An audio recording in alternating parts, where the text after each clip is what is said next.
ठीक आ रहा है? देखो पहले सही आ रहा है कि नहीं? देखो इसमें क्या पढ़ना है हम लोगों को, जैसे ग्राफिकल विधि नहीं पढ़नी है, जैसे ये बहुत यही सबसे कठिन होता है, ठीक है ना।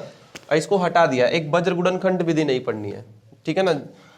यहाँ पे जैसे x प्लस वाई बराबर 4 है और x minus y is equal to मान लो 3 है, ठीक है। इन दो समीकरण से अगर ग्राफ खींचना होगा ना तो ये हमारे सिलेबस से कट चुका है, ठीक है, इसको नहीं पढ़ना है। एक वज्र गुणनखंड विधि नहीं होती है, उसको भी हटा दिया है, ठीक है ना। तो हमको केवल पढ़ना है प्रतिस्थापन विधि और विलोपन विधि, यही दो विधि पढ़नी है, ठीक है। तो हम केवल एनसीईआरटी में भी कुछ कटा है, ठीक है ना, 40% सिलेबस कटा हुआ है, तो हम ये लगभग 2 क्लास में इसको हम खत्म करवा देंगे, ठीक है ना।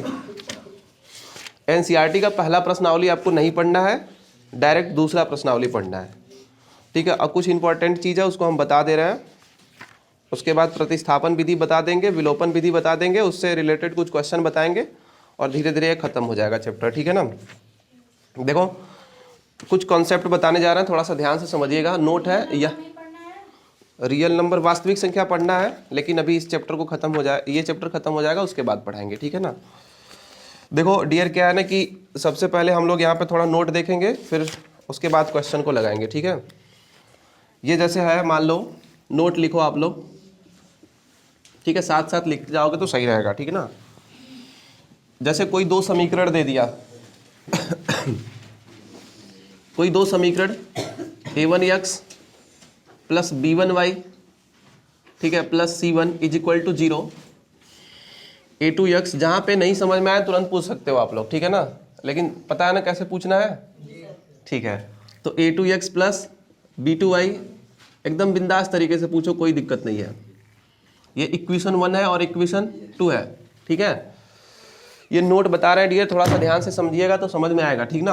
a1x plus b1y plus c1 is equal to 0, a2x plus b2y plus c2 बराबर 0, ठीक है ना। ये दो इक्वेशन है। और जैसे आपको एक बात पता है कि एक इक्वेशन से कितनी लाइनें खींची जा सकती हैं?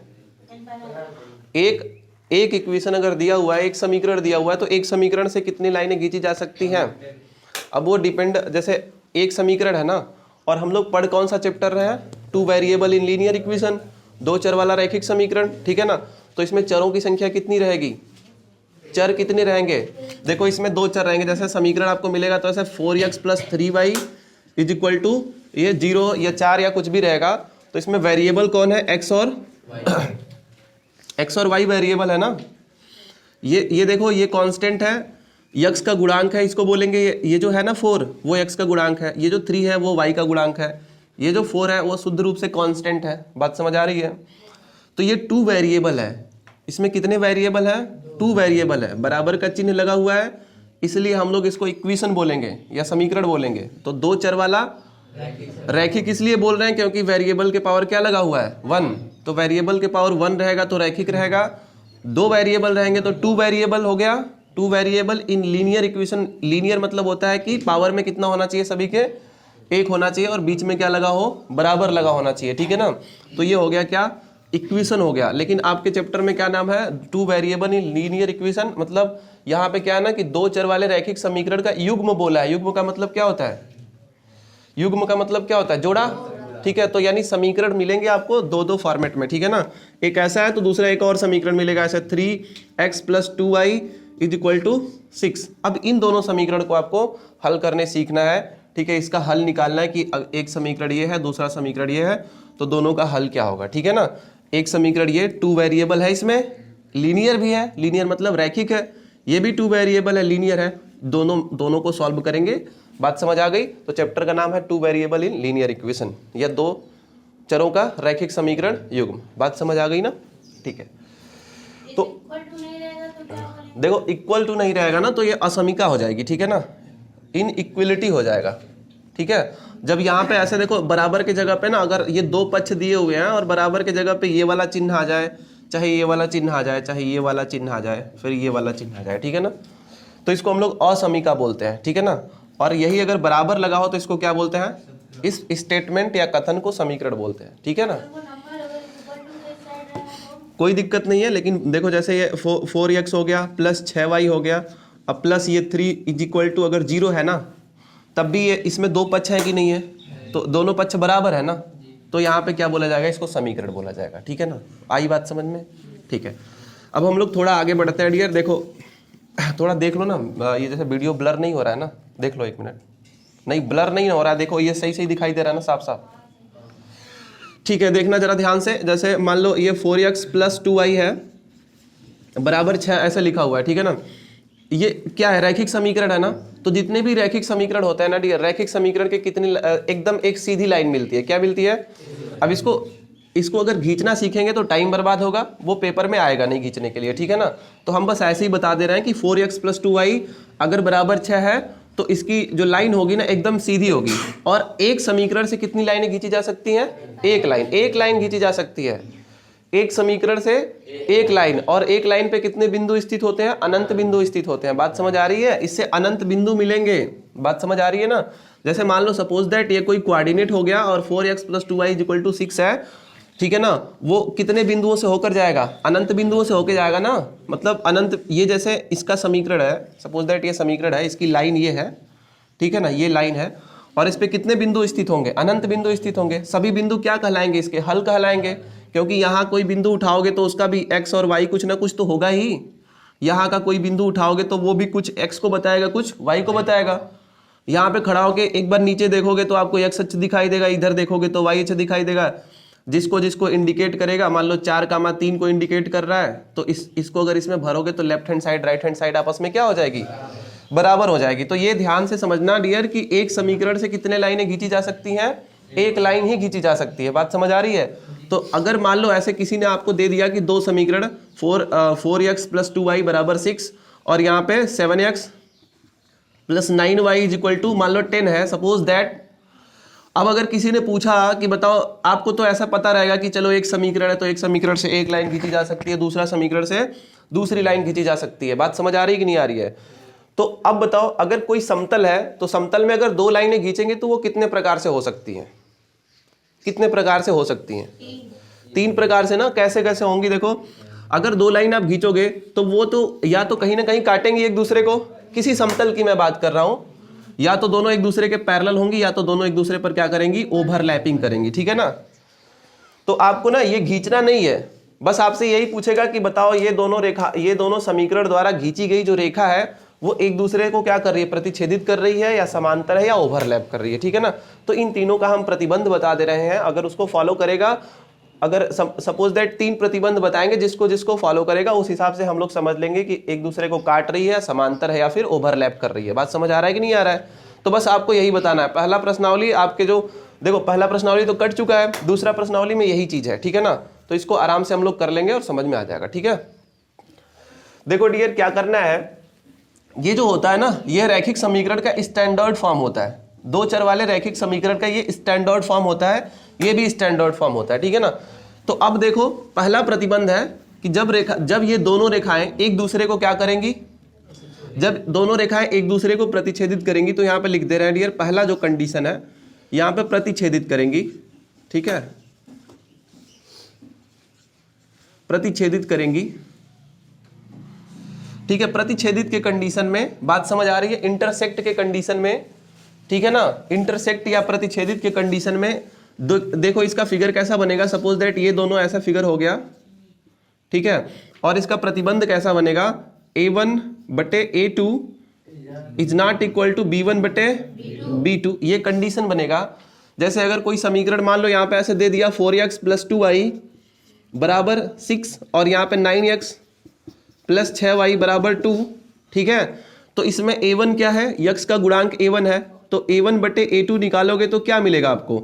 A1 मतलब 4, A2 मतलब 9, और B1/B2 की वैल्यू निकालो, B1/B2 तो 2/6, काटोगे तो 1/3। तो बताओ जी, A1/A2 की वैल्यू B1/B2 के बराबर है क्या? अगर बराबर होगी, अगर बराबर नहीं होगी तो उस कंडीशन में इसके द्वारा खींची गई रेखा, इसके द्वारा खींची गई रेखा एक दूसरे को क्या कर रही होंगी? काट रही होंगी। बात समझ आई कि नहीं आई? बस आपको यही करना है, यक्ष के आगे का गुणांक निकाल लो। ठीक है, इस वाले यक्ष के आगे का गुणांक निकाल लो, दोनों देखो अनुपात में क्या मिल रहे हैं, फिर B1/B2 निकाल लो। अगर बराबर नहीं है तो समझ लो कि ये दोनों के द्वारा खींची गई रेखाएं एक दूसरे को क्या कर रही हैं? इंटरसेक्ट कर रही हैं या प्रतिच्छेदित कर रही हैं। एक प्रतिबंध ये हो गया। ठीक है ना, अगर एक बात बताओ, अगर दो रेखाएं एक दूसरे को ये चीज, एक मिनट, बात समझ आ रही है डियर? यहाँ पे B1 बटे B2 कितना मिला था अभी हमको? ये मिला था, हाँ 1/3, मतलब 2/6 करेंगे तो 1/3 मिल जाएगा। और ये 4/9 और 1/3 बराबर तो है नहीं, ठीक है, बात समझ आ रही है? तो अगर ये बराबर नहीं है तो उस कंडीशन में 100% एकदम गारंटी के साथ दो, अगर इनके द्वारा खींची गई रेखा इनके भी द्वारा खींची गई रेखा एक दूसरे को क्या करेंगी? इंटरसेक्ट करेंगे। अब कैसे खींचा जाता है डियर, वो सिलेबस में नहीं है, ऑफलाइन क्लास में पढ़ाए थे आप लोगों को, ठीक है ना, पहले पढ़ाए थे इसको कि कैसे खींचा जाता है, अब नहीं है तो इसको छोड़ ही देते हैं, क्योंकि हमारे पास समय 2 महीने का बचा हुआ है, तो फालतू चीजें सीखेंगे तो टाइम बर्बाद होगा, ठीक है ना। तो बस ये जान लो कि अगर दो रेखाएं द्वारा A1/A2 प्रतिबंध को फॉलो कर रहा है कि A1/A2 is not equal to B1/B2, इस कंडीशन को अगर फॉलो किया तो ये समझ लो प्रतिच्छेदित कर रही है, बस ऐसा ही पूछेगा। प्रतिच्छेदित का मतलब क्या होता है? संगत। और संगत, यहां पे सुनो, संगत का मतलब समझ रहे हो ना आप लोग? जैसे दो रेखाएं अगर कहीं भी आपस में टच कर गई ना तो उसको हम लोग क्या बोलेंगे? संगत बोलेंगे। तो ऐसा भी पूछ सकता है दो समीकरण देके कि बताइए कि क्या ये दोनों रेखाएं कहीं संगत हैं कि नहीं है, तो उस कंडीशन में आप लोग को देखना है कि A1/A2 is not equal to B1/B2 है कि नहीं है। अगर ऐसा इस चीज को फॉलो कर रहा है तो वो संगत है। बात समझ आ रही है? संगत मतलब कहीं ना कहीं काट रही है। एक बात समझ में आई कि नहीं आई? आगे बढ़े, ठीक है, लिखते रहना आप लोग, नहीं तो हम मिटा देंगे, ठीक है ना। बिल्कुल आएगा, इसमें का क्वेश्चन एकदम 100% आ सकता है, क्योंकि सिलेबस में है ये, ठीक है। ग्राफ नहीं खींचना है लेकिन इस पे आ सकता है, प्रतिबंध पर आएगा, ठीक है ना। और इसमें कंपटीशन पे भी ज्यादा क्वेश्चन पूछता है, ठीक है ना। तो यहाँ पे प्रतिच्छेदित वाला हो गया। उसके बाद समांतर के देख लेते हैं। मिटा दे क्या इसको? यहाँ तक देखो, दिखाई दे रहा है यहाँ तक? ठीक है, देखो समांतर का केस देखते हैं, समांतर का केस देखते हैं डियर, ठीक है। समांतर का केस देख लेते हैं कि समांतर में क्या होता है। आपको क्या करना है, यहाँ पे A1/A2 is equal to B1/B2 is not equal to C1/C2। ये कंडीशन को अगर फॉलो करे, इस कंडीशन को फॉलो करे, तो हम लोग कहेंगे कि दोनों रेखाएं एक दूसरे को क्या कर रही हैं? काट नहीं रही हैं, बल्कि समांतर है, ठीक है। और समांतर को हम लोग बोलते हैं असंगत। क्या? असंगत, ठीक है, असंगत। कोई दिक्कत? बात समझिएगा। समांतर मतलब डियर कहीं भी एक दूसरे को टच नहीं करेंगी ना। जब टच नहीं करेंगे उनके बीच में गैपिंग रहेगा और हर जगह समान बना रहेगा, तो इस हिसाब से हम लोग कह देंगे कि नहीं टच करेंगी, यानी संगत नहीं है, वो हमेशा असंगत है, ठीक है ना। तो असंगत या समांतर, तो उस कंडीशन में इस प्रतिबंध को फॉलो करेगा, ठीक है। थोड़ा आगे बढ़ते हैं। प्रतिच्छेदित हो गया, समांतर हो गया, अब ओवरलैप वाला देख लेते हैं, संपाती देख लेते हैं, ठीक है ना।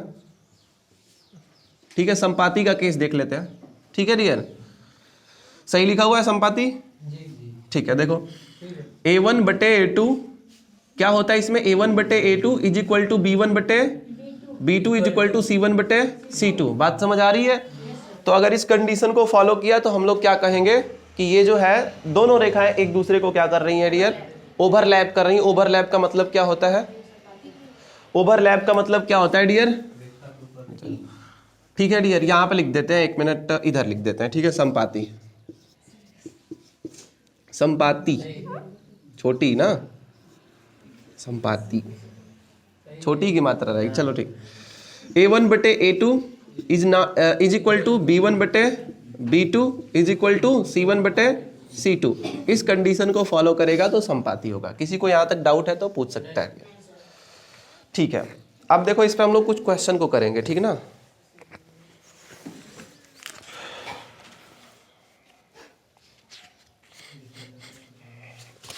अच्छा बताओ जी, अगर ये प्रतिच्छेदित करेगा, अगर इस कंडीशन को फॉलो करेगा तो हम लोग कहेंगे प्रतिच्छेदित करती है, ठीक है ना। उस सिचुएशन में दोनों समीकरण के कितने हल होंगे? जब प्रतिच्छेदित करेगा तो एक हल, ध्यान से समझिएगा, प्रतिच्छेदित करेगा तो एक हल, ठीक है। इसको अद्वितीय भी बोलते हैं। अद्वितीय मतलब एक हल, इसके सिवाय कोई और नहीं। तो बात समझिएगा, ऐसे भी क्वेश्चन आ सकता है कि अद्वितीय करके आएगा कि बताइए क्या इन दोनों समीकरण में, ये दोनों समीकरण का कोई अद्वितीय हल है? मतलब अद्वितीय करके देगा या संगत करके देगा, प्रतिच्छेदित करके देगा। तो आप लोग थोड़ा सा समझ लीजिए कि अगर दोनों रेखाएं एक दूसरे को काटेंगी तो एक बिंदु मिलेगा कि नहीं मिलेगा? जो दोनों में उभयनिष्ठ होगा तो वही दोनों का हल कहलाएगा कि नहीं कहलाएगा? बताओ। तो ये एक प्रकार से संगत भी है, प्रतिच्छेदित भी कर रही है, और इनका कोई हल, एक के सिवाय कोई हल नहीं है। इसमें ये असंगत होगी, समांतर होगी, साथ में इसका भी कोई हल नहीं होगा, इसका तो कोई हल ही नहीं होगा, क्योंकि दोनों रेखाएं एक दूसरे को जब काटती हैं ना, जब देखो दो रेखाएं एक दूसरे को काटती हैं तो इसमें एक कॉमन बिंदु मिलता है, जो ऐसा बिंदु होता है जो इस पर भी होता है और इस पर भी होता है, तो वही बिंदु दोनों का हल कहलाता है। इसमें कोई बिंदु कॉमन है क्या? ठीक है। और संपाती वाले केस में बताओ तो एक लाइन के ऊपर दूसरी लाइन जाएगी, तो इसमें उसका प्रत्येक बिंदु इसके प्रत्येक बिंदु पर ओवरलैप कर रहा है, तो अनंत हल होंगे इसके, ठीक है ना? ठीक है डियर, तो क्वेश्चन करते हैं हम लोग। पेज है मिटाने के लिए? एक, ठीक, मिल गया। हो गया था ना? ठीक। अपने बुक में से ना क्वेश्चन देख लो आप लोग, पूछने के लिए कि क्या क्या नहीं समझ में आ रहा है, उसको पूछ सकते हो आप। देखो जरा,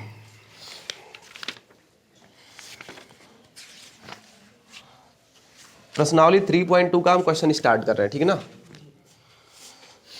तो प्रश्नावली 3.2 में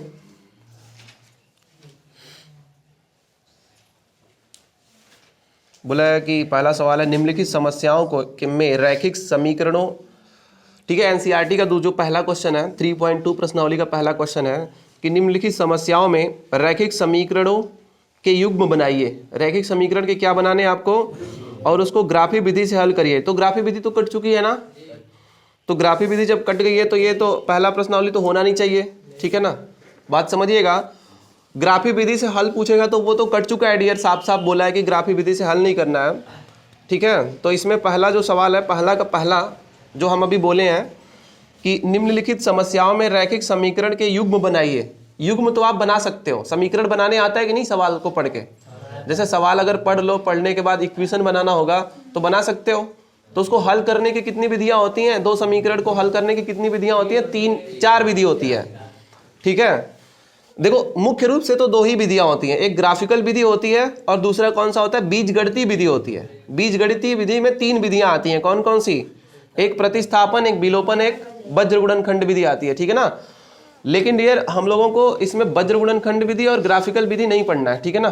तो अगर ग्राफिकल तरीके से पूछेगा कि इसको ग्राफ से हल करिए तो हम लोग नहीं हल कर पाएंगे, ठीक है ना? क्योंकि हम लोग सिलेबस से हट चुका है तो पढ़ेंगे ही नहीं, उसको छोड़ देंगे, ठीक है? दूसरा क्वेश्चन बताते हैं, तीसरा चौथा पांचवा, एनसीईआरटी का दूसरा तीसरा चौथा पांचवा हम करा देते हैं, उसके बाद देखेंगे, ठीक है ना? तो देखो दूसरा क्वेश्चन क्या है, ध्यान से समझिएगा, पेपर में आ सकता है ऐसा क्वेश्चन। बोला है कि ये एक इक्वेशन दे दिया है 5x - 4y, ठीक है, +8 = 0। देखो रिवीजन की क्लास चल रही है तो इसमें सभी क्वेश्चन हम नहीं बताएंगे, ठीक है? जैसे दूसरा में अगर 3 क्वेश्चन है तो हम उसमें एक बता देंगे, बाकी 2 क्वेश्चन आप लोग खुद से करोगे, ठीक है ना? उससे रिलेटेड जो क्वेश्चन रहेंगे उसको छोड़ देंगे हम। तो 5x - 4y +8 = 0। दूसरा इक्वेशन है 7x + 6y, ठीक है? अब -9 = क्या दिया हुआ है? 0। बोला है क्वेश्चन में कि अनुपातों A1/A2, क्या बोला है? A1/A2 कामा B1/B2 कामा C1/C2 की तुलना कर ज्ञात कीजिए कि निम्नलिखित समीकरण युग्म द्वारा रेखाएं एक बिंदु पर प्रतिच्छेदित करती हैं, समांतर है अथवा संपाती। इसमें नहीं सुनाई देगा, बात समझ आ रही है? तो A1/A2, B1/B2 और C1/C2 की से तुलना करके ये बताना है कि ये दोनों रेखाएं एक दूसरे से संपाती हैं या फिर समांतर हैं या फिर ओवरलैप कर रही हैं। बता सकते हो आप लोग? एकदम नॉर्मल है ना? पहला देखो यहाँ पे क्या करते हैं ना, पहले एक काम कर लेते हैं, ये पहला क्वेश्चन है, एक ही क्वेश्चन बताएंगे, बाकी फिर दूसरे प्रश्नावली में दूसरे क्वेश्चन पे चलेंगे हम लोग, ठीक है ना? ठीक है, दूसरे में 3 क्वेश्चन दिया हुआ है, इसमें से एक बताएंगे, 2 छोड़ दे रहे हैं, ठीक है ना? तो यहाँ पे हम एक काम करते हैं, देखो यहाँ पे तुलना कर लेते हैं ना, ठीक है? तो तुलना करेंगे तो A1 बराबर कितना मिलेगा हमको? 5, ठीक है? B1 बराबर कितना मिलेगा? -4। C1 = कितना मिलेगा? 8 मिलेगा, ठीक है? फिर थोड़ा सा आगे देखो, इस दूसरे वाले समीकरण में A2 = 7, B2 = 6 और C2 = -9। इतना तो बात समझ में आ गई। फिर उसके बाद हम क्या करना है, हमको तुलना करनी है। देखो A1/A2 कितना मिला? A1/A2 कितना मिला? 5 B1/B2 कितना मिला? -4/6 6 मिला, इसको काटोगे तो कितना मिलेगा -2/3, और उसके बाद C1/C2 कितना मिला 8/9, तो यहाँ पे 8/-9, ठीक है, यही मिला। तीनों बराबर है क्या आपस में? तो जब बराबर नहीं है तो इसका मतलब ध्यान से समझिएगा, A1/A2 दिखाई दे रहा है यहाँ से, देखो उसमें दिखा, चलो इधर कर लेते हैं ना, A1/A2, ठीक है, A1/A2 is not equal to क्या है, B1/B2 है। देखो A1/A2 इज इक्वल टू 5/4 है ना, 5/7 है, और B1/B2 इज इक्वल टू -2/3 है। ये बराबर नहीं है ना, तो अब इसको चेक करने की जरूरत ही नहीं है। बात समझ आ रहा है कि नहीं आ रहा है? अब हमको इतना से ही पता चल गया कि दोनों रेखाएं एक दूसरे को क्या कर रही हैं, ठीक है, इंटरसेक्ट कर रही हैं, ठीक है ना। तो यहाँ पे हम लोग लिख सकते हैं, ठीक है, कि अतः, ठीक है, अतः दोनों रेखाएं, ठीक है, एक दूसरे को प्रतिच्छेदित करती हैं, ठीक है। समझ आ रहा है कि नहीं आ रहा बताओ? प्रतिच्छेदित करती हैं, ठीक है, आई बात समझ में? हेंस अब ठीक है, समझ में आया? लिख लो, उसको बाद में बता देंगे, ठीक है ना, अभी दिमाग में नहीं है। ठीक,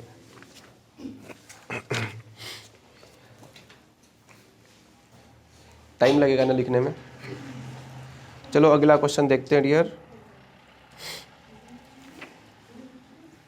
देखो, ठीक है, अगला देख लेते हैं, दूसरा क्वेश्चन।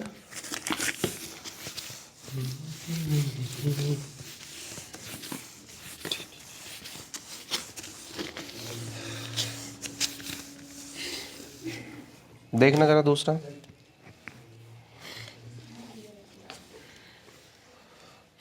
देखो दूसरा, ये तीसरा वाला क्वेश्चन है, एनसीईआरटी का जो तीसरा क्वेश्चन है, 3.2 प्रश्नावली चल रही है, ठीक है, 3.2 का तीसरा जो क्वेश्चन है, ठीक है ना। अच्छा, इसको आप लोग एनसीईआरटी बुक को डाउनलोड भी कर सकते हो ना, उसी से क्वेश्चन लगाओगे तो ठीक रहेगा। इस टाइम पेपर के समय एनसीईआरटी से पढ़ोगे तो ठीक रहेगा, ठीक है। तो ये जो 3.2 प्रश्नावली है उसका तीसरा जो क्वेश्चन है, बोला है कि A1/A2, ठीक है, कामा B1/B2, कामा C1/C2 से तुलना करके ये बतानी है कि जो दिया गया समीकरण है वो संगत है या असंगत है। बात समझ आ रही है? संगत है या असंगत है। जैसे देखो यहाँ पे पहला क्वेश्चन ये है 3x + 2y = 5 और 2x - 3y = 7 है, ठीक है ना। अब इसमें पूछा है क्वेश्चन में कि बताइए ये दोनों जो समीकरण है ना, पहला समीकरण यह हो गया, दूसरा समीकरण यह हो गया, दोनों समीकरण संगत है या असंगत है। तो संगत का मतलब क्या होता है? अगर दोनों संपाती होंगे तब भी संगत बोला जाएगा, अगर प्रतिच्छेदित कर रहे होंगे तब भी संगत बोला जाएगा। बात समझ आ रही है? लेकिन समांतर होगा तो उसको संगत नहीं बोला जाएगा, उसको असंगत बोला जाएगा। तो बस इसी कंडीशन को चेक करना है इसमें। पहले वाला जो क्वेश्चन बताया उसमें सारा है, उसमें बस केवल उसमें बोला है कि एक आप बताया, उसके बाद भी 2 है ना। 2 है तो उसको घर पे लगा लीजिए। हाँ उसको घर पे, हाँ उसको घर पे लगा लीजिएगा आप लोग, ठीक है ना, वो है सिलेबस में। यानी 3.2 का सारा क्वेश्चन इसमें सिलेबस में है। बस ये पहला क्वेश्चन ग्राफिकल विधि थोड़ा देखना पड़ेगा कि है या नहीं है, ठीक है ना, तो देख के हम बता देंगे, ठीक है ना। अगर होगा तो अगले वाले क्लास में इसको हम लोग सॉल्व कर लेंगे, ठीक है ना। देखना जरा ध्यान से, ये 3x ये देखो यहाँ पे A1/A2 की तुलना करेंगे, A1/A2 कितना मिलेगा आपको 3/2 और B1/B2 कितना मिला -2/3। बताओ जी, ये तो साफ साफ ऐसा लग रहा है। अच्छा C1/C2 भी देख लो, C1/C2 कितना मिला 5/7। ये देखो ये दोनों बराबर हैं क्या आपस में? नहीं बराबर है ना। तो जब नहीं बराबर है तो इसका मतलब क्या हुआ कि ये तो संगत है। संगत है कि नहीं? जब देखो A1/A2 is not equal to B1/B2, तो यहाँ पे क्या होगा डियर, जब दोनों रेखाएं एक दूसरे को प्रतिच्छेदित कर रही होंगी तो उसको हम लोग बोलते हैं संगत है। बात समझ आ रही है? यहाँ पे इन दोनों के द्वारा खींची गई जो रेखा है ना वो एक दूसरे को काटेंगी 100%, तो यहाँ पे संगत होगा, ठीक है। तो यहाँ पे लिख सकते हैं कि ये संगत है, अतः ठीक है, यह ठीक है संगत है। संगत है, कोई दिक्कत? ठीक है डियर। एक इसमें का और क्वेश्चन देख लेते हैं जो असंगत हो, कुछ इस टाइप से हो।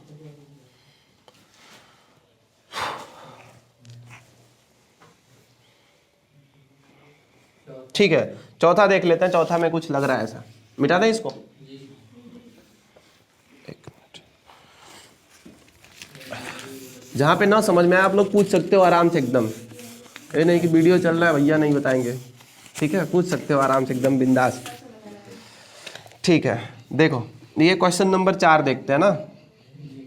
क्वेश्चन नंबर 4 है। क्वेश्चन नंबर 4 में क्या दिया हुआ है, 5x minus 3y is equal to 11। और एक क्वेश्चन ये है, नहीं इसी में दूसरा समीकरण दिया हुआ है, पहला समीकरण है, दूसरा समीकरण में माइनस 10x फिर प्लस 6y बराबर माइनस 22।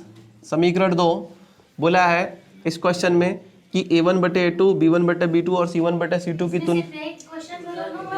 क्या क्वेश्चन नंबर 3 है, क्वेश्चन नंबर 3 है, ठीक है। इसमें बस ऐसा ही क्वेश्चन दिया हुआ है, दूसरा में भी बस क्या करना था, संपाती समांतर ये सब बताना था। तीसरे वाले हाँ इसमें 4 दिया, एनसीईआरटी में 4, इसमें 5 क्वेश्चन दिए हुए हैं एनसीईआरटी में, ठीक है। एनसीईआरटी में तीसरे में 5 क्वेश्चन दिया हुआ है, ठीक है। फिर उसके बाद चौथा वाला क्वेश्चन है, फिर 5वां क्वेश्चन है। आप लोगों के बुक में कितना क्वेश्चन आप लोग, ठीक है। देखो ये कितना होगा, a1/a2, a1/a2 is equal to कितना मिलेगा, 5/-1/2 हो जाएगा ना, माइनस में होगा कि नहीं होगा। b1/b2 कितना होगा डियर, -3/2 कटेगा तो कितना होगा, -1/2 हो जाएगा, कोई दिक्कत? हाँ तो ये -3 अच्छा यहाँ पर 6 है, कटेगा तो -1/2 है ना। फिर ये बताओ a1/a2 is equal to -1/2, b1/b2 is equal to -1/2, तो ये दोनों आपस में क्या है, बराबर है ना। अच्छा ये भी देख लो, तो इधर देख लो, c1/c2 इज इक्वल टू, यहाँ पे देखना जरा, c1/c2 इज इक्वल टू कितना मिल रहा है आपको, 11/22, माइनस में मिल रहा है, काटोगे तो कितना मिलेगा, 1/2 माइनस में मिलेगा। तो बता दें जरा, तो यहाँ पे क्या है, a1/a2 की वैल्यू -1/2, b1/b2 की वैल्यू -1/2 और c1/c2 की वैल्यू -1/2। तो यहाँ पे क्या है, a1/a2 is equal to b1/b2 is equal to c1/c2। ये तीनों अगर बराबर होते हैं तो ये संपाती होता है, संपाती का मतलब संगत है। तो यहाँ पे लिख देंगे अतः, ठीक है, यह संगत है, ठीक है, संगत है। संगत का मतलब दोनों के द्वारा खींची गई जो रेखा है ना वो संगत है। संपाती है इसका मतलब संगत है। संपाती और ये प्रतिच्छेदित करेगा, दोनों कंडीशन में संगत लिखेंगे और समांतर वाले कंडीशन में असंगत लिखेंगे, ठीक है। चौथा क्वेश्चन है, निम्नलिखित रैखिक समीकरणों के युग्मों में से कौन से युग्म संगत असंगत है, यदि संगत है तो ग्राफी विधि से हल ज्ञात कीजिए।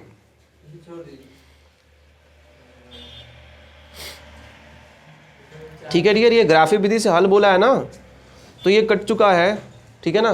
ग्राफी विधि से हल बोला है, इसका मतलब कट चुका है, ठीक है ना, उसमें कट गया ना, ठीक है। कितना टाइम हो रहा है, 7:10, ठीक है। ये समझ में आया कि नहीं आया? तो स्टार्ट करते हैं दूसरा प्रश्नावली, ठीक है ना। नियम बताते हैं, एक आध दो क्वेश्चन बताते हैं, फिर अगले वीडियो में देखेंगे, अगले क्लास में देखेंगे, ठीक है ना। ठीक है, 1 मिनट, बुक डाउनलोड किए हैं, इसमें जो जो कटा हुआ है सब। अरे यार 1% बैटरी है, 1 मिनट। देखो दूसरा प्रश्नावली स्टार्ट कर दे आज कि रहने दें, बता दीजिए, चलो ठीक है।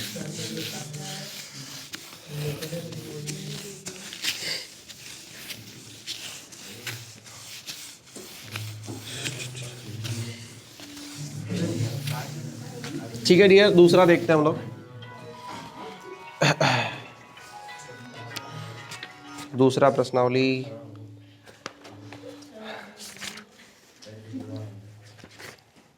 प्रतिस्थापन विधि। प्रतिस्थापन विधि का मतलब क्या होता है? बताओ, रहने दे क्या हो गया? प्रतिस्थापन विधि कोई बता दे, एक विधि बता दे, तब आप लोग क्वेश्चन लगा के आइएगा, उसके बाद हम कोई एक प्रतिस्थापन विधि बता देते हैं, ठीक है ना। देखो प्रतिस्थापन विधि, जैसे दो समीकरण देगा उसको हम प्रतिस्थापन विधि से कैसे हल करेंगे, एक होता है विलोपन विधि, एक होता है प्रतिस्थापन। नॉर्मल है डियर, प्रतिस्थापन विधि समझ लो, बस 1 मिनट लगेगा। क्लास 8 में भी आप लोगों ने पढ़ा होगा, ठीक है, मैथ के बुक में दिया हुआ है, ठीक है। जैसे देखो x प्लस वाई है, x plus y is equal to, ठीक है, 14, x minus y is equal to 4 है। ये देखो 3.3, ठीक है, एनसीईआरटी का जो पुरानी वाली बुक है, प्रश्नावली 3.3 का, ठीक है, पहला सवाल है, ठीक है ना। बोला इसमें जितने भी क्वेश्चन है सबको प्रतिस्थापन विधि से ही सॉल्व करने हैं, ठीक है ना। तो अगर प्रतिस्थापन विधि से सॉल्व करने के लिए बोलेगा तो उसको उसी मेथड से हम लोग सॉल्व करेंगे, ठीक है। अब ये नहीं कि देखो प्रतिस्थापन विधि से कैसे सॉल्व करते हैं, थोड़ा सा समझिएगा ध्यान से देखना जरा ध्यान से।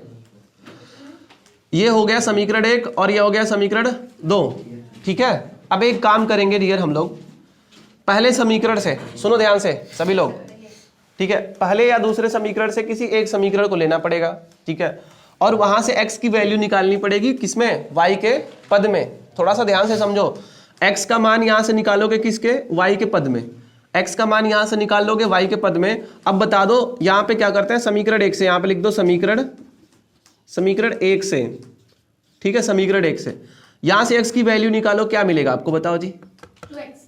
x इज इक्वल टू, इसको उधर से उधर भेज दो। हम लोग प्रतिस्थापन विधि से सॉल्व कर रहे हैं, अभी विलोपन से सॉल्व करना होता तो इसको ऐसे काट देते, एक पद विलुप्त हो जाता, ठीक है ना। तो हमको है विलोपन विधि है, ठीक है ना। तो प्रतिस्थापन से सॉल्व करना है। प्रतिस्थापन का मतलब होता है किसी एक समीकरण से x या y का मान निकालेंगे और दूसरे समीकरण में क्या करेंगे, प्रतिस्थापित कर देंगे। बात समझ आ रही है? तो यहां से x का मान निकालो, y उधर चला जाएगा तो कितना हो जाएगा, 14 माइनस y हो जाएगा, ठीक है। बात समझ आ रही है? तो अगर यहां से x की वैल्यू निकालेंगे तो ये जो y है ना, y इधर से कहां चला जाएगा, उधर। बात समझ आ रही है? आपको ऐसे ही करना है प्रतिस्थापन विधि में, पहले या दूसरे समीकरण से किसी एक समीकरण को पकड़ना है, उसमें से x का मान या तो y का मान निकालना है, ठीक है। x का मान निकालोगे तो y उधर चला जाएगा, वो भी किस पद में निकलेगा आंसर, y के पद में आएगा। और x की जो वैल्यू है ना, उस दूसरे समीकरण में जब भर दोगे तो दूसरा समीकरण पूरा y हो जाएगा कि नहीं हो जाएगा, दूसरा वाला पूरा समीकरण y ही हो जाएगा। तो यहां से देखो हमने पहले समीकरण से, देखो समीकरण 1 से x की वैल्यू कितनी मिली, इतना मिला ना। यहां पे लिखते x का मान समीकरण, ठीक है, 2 में रखना है, ये नहीं कि पहले वाले में ही रख दो और उसी में परेशान हो जाओगे, फिर आंसर ही नहीं आएगा, 0 हो जाएगा सब। x का मान समीकरण 2 में, सेकंड वाले इक्वेशन से भी x का मान, हाँ समीकरण सेकेंड वाले इक्वेशन से x का मान निकाल के पहले वाले समीकरण में हम रख सकते हैं, ठीक है ना। नहीं मतलब कि जैसे फर्स्ट का आप निकाले फिर सेकंड का भी निकाल के बराबर नहीं कर सकते? नहीं तो वो तो हो जाएगा विलोपन, वो विलोपन विधि हो जाएगा, फिर कोई मतलब ही नहीं निकलेगा। किसी एक समीकरण से x की वैल्यू दूसरे समीकरण में पुट करनी है, या किसी एक समीकरण से y की वैल्यू दूसरे वाले समीकरण में पुट करना है, ठीक है ना। तो यहाँ पे x का मान समीकरण 1 में, समीकरण 2 में रखने पर, ठीक है ना, रखने पर देखो समीकरण 2 में रखोगे तो क्या हो जाएगा डियर, यहां से x की वैल्यू देखो, x बराबर कितना मिला है, 14 माइनस वाई, 14 माइनस वाई को यहाँ पे रखोगे तो कितना हो जाएगा, 14 माइनस वाई, और पहले से माइनस वाई इंतजार कर रहा है y का, ये हो जाएगा 4। ये कितना हो जाएगा, 14 minus 2y is equal to 4। अब बता दो जी क्या मिलेगा यहाँ से, माइनस यहाँ पे हो जाएगा कितना, इधर भेज दो इधर, तो ये हो जाएगा 14 minus 4 is equal to 2y, ये हो जाएगा 12 इज इक्वल टू 2y, और y इज इक्वल टू कितना हो जाएगा 6। y की वैल्यू पता चल गई कि नहीं पता चल गई, ठीक है। अब y का मान पता चल गया तो अब किसका मान निकाल लेंगे हम लोग, कितना होगा, अच्छा ठीक है 10 रहेगा, ठीक है। और यहाँ पे कितना हो जाएगा 5, इसको रख दो, इसमें रखो तो x प्लस 5 y की जगह पे जो है ना उसको रख देते हैं, तो ये कितना हो जाएगा, ठीक है। तो x इज इक्वल टू 9 हो जाएगा, ठीक है। बस आज के लिए इतना ही, मिलते हैं अगले एपिसोड में, और बाकी जितना भी क्वेश्चन रहेगा आप लोग करके आइएगा। हमको लगता है ये 3 दिन चलेगा, ठीक है, 3 दिन आज और उसके बाद 2 दिन और, फिर उसके बाद ये खत्म हो जाएगा, ठीक है ना। बात समझ आ रही है? थोड़ा सा आप लोग भी मेहनत करके आया करो, ठीक है। अब मेहनत का मतलब वो वाला नहीं, जिम ठीक, बंद कर दीजिए राज जी।